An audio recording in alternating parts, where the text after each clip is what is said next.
Assalamualaikum warahmatullahi wabarakatuh. Apa kabar anak-anak hari ini? Semoga kalian dalam keadaan sehat dan tetap semangat ya. Video pembelajaran sebelumnya Ibu sudah menjelaskan tentang unsur, senyawa, campuran, larutan asam, basa, dan juga garam.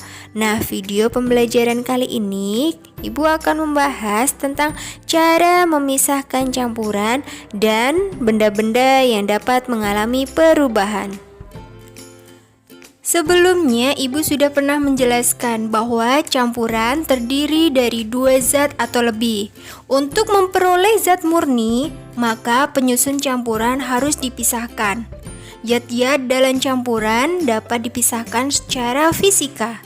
Prinsip pemisahan campuran itu didasarkan pada sifat-sifat fisik zat penyusunnya, seperti wujud zat, titik leleh, titik didih, ukuran partikel, sifat magnetik, kelarutan, dan lain sebagainya. Metode pemisahan campuran banyak digunakan dalam kehidupan sehari-hari. Contohnya untuk penjernihan air dan pembuatan garam. Metode-metode pemisahan campuran yang sering digunakan, pertama ada filtrasi atau penyaringan, kedua ada sentrifugasi, ketiga ada penyulingan atau distilasi, keempat ada kromatografi, dan yang kelima ada sublimasi. Baiklah, kita bahas satu-satu ya. Simak penjelasan Ibu sampai akhir. Pertama, ada filtrasi atau penyaringan, yaitu metode pemisahan yang digunakan untuk memisahkan cairan dan padatan yang tidak larut berdasarkan perbedaan ukuran partikel zat-zat yang bercampur. Metode filtrasi merupakan metode pemisahan campuran sederhana yang dilakukan berdasarkan ukuran partikelnya. Sebagai contoh yaitu pemisahan air dengan pasir yang sudah bercampur. Nah, Ibu perlihatkan pada gambar ya. Dengan susunan seperti pada gambar, maka pasir akan tersaring sehingga yang keluar nanti tinggal airnya saja. Yang kedua, ada sentrifugasi.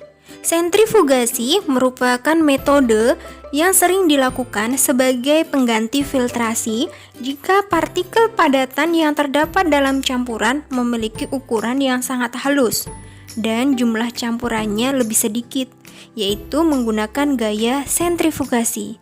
Gaya sentrifugasi yaitu metode untuk mempercepat proses pengendapan. Dengan menggunakan gaya sentrifugasi ini, maka pemisahan campuran bisa dilakukan dengan cepat. Contohnya adalah sentrifugasi darah. Ibu perlihatkan pada gambar ya. Metode sentrifugasi digunakan secara luas untuk memisahkan sel-sel darah merah dan sel-sel darah putih dari plasma darah. Plasma darah itu berupa cairan akan berada di bagian atas, sedangkan sel darah merah dan sel darah putih berupa padatan terdapat pada dasar tabung. Yang ketiga adalah distilasi atau penyulingan, merupakan pemisahan campuran berdasarkan perbedaan titik didih. Prinsip kerjanya didasarkan pada perbedaan titik didih dari zat cair yang bercampur, sehingga saat menguap setiap zat akan terpisah. Contohnya ada pengolahan minyak mentah, pemisahan air dan garam, pembuatan minyak kayu putih, dan lain sebagainya. Pemisahan secara distilasi banyak digunakan dalam dunia industri. Yang keempat adalah kromatografi. Kromatografi merupakan pemisahan campuran yang digunakan untuk mengidentifikasi suatu zat yang terdapat dalam suatu campuran. Prinsip kerja kromatografi didasarkan pada perbedaan kecepatan merambat antar partikel-partikel zat yang bercampur dalam suatu medium diam ketika dialiri suatu medium bergerak. Kromatografi dapat digunakan untuk mengidentifikasi hasil pertanian yang tercemar oleh pestisida. Yang kelima adalah sublimasi. Sublimasi merupakan metode pemisahan campuran berdasarkan sifat benda padat yang mampu menyublim atau tidak mampu menyublim. Pemisahan campuran dengan sublimasi dilakukan bila zat yang dapat menyublim tercampur dengan zat lain yang tidak dapat menyublim. Bagaimana? Sekarang kalian sudah paham ya bagaimana cara memisahkan campuran.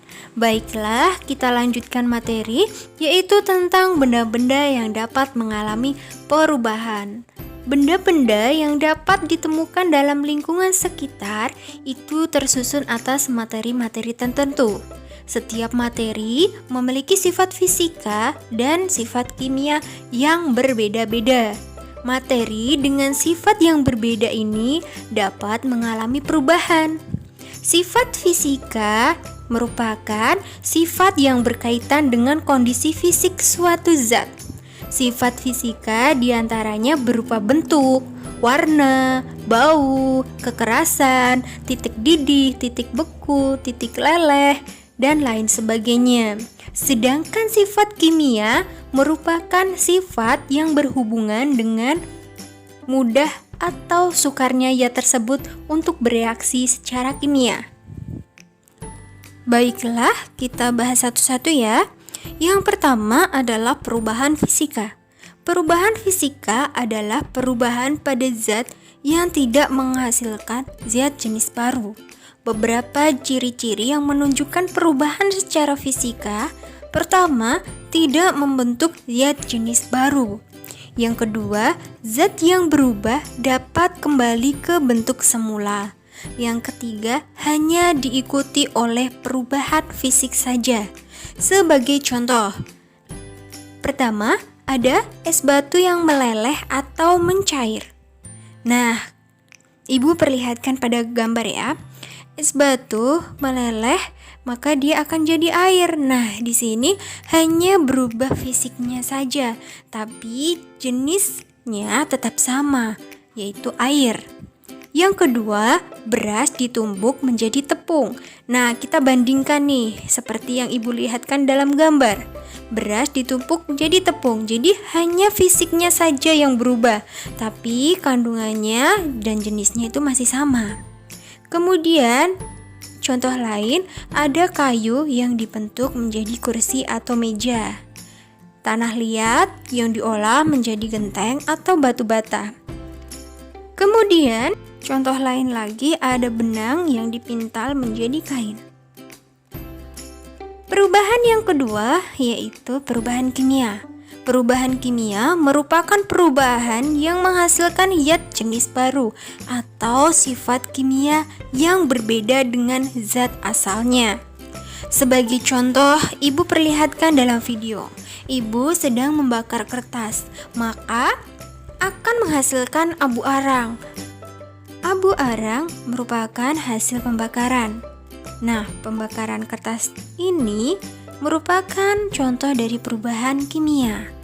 Sehingga perubahan kimia merupakan perubahan yang menghasilkan zat baru dengan sifat kimia yang berbeda dengan asalnya. Kertas sebelum dibakar berupa serat kayu kasar. Ketika dibakar, maka kertas tersebut akan berubah menjadi karbon. Dengan demikian, pembakaran kertas termasuk perubahan secara kimia. Perubahan secara kimia itu dapat diketahui dengan mempelajari ciri-ciri yang ditunjukkan. Contoh dari ciri-ciri tersebut, yang pertama, terbentuknya zat baru. Yang kedua, terbentuknya gas, kemudian timbulnya endapan, terjadinya perubahan warna, dan terjadinya perubahan suhu. Contoh lain dari perubahan kimia adalah singkong yang dibuat menjadi tapai. Kemudian ada buah-buahan yang dibiarkan berhari-hari menjadi busuk. Kemudian nasi yang dibiarkan berhari-hari dia akan menjadi basi, dan lain sebagainya. Baiklah, sampai di sini pembelajaran kita. kali ini. Semoga kalian semua paham ya, dan semoga bermanfaat. Terima kasih Ibu akhiri. Assalamualaikum warahmatullahi wabarakatuh.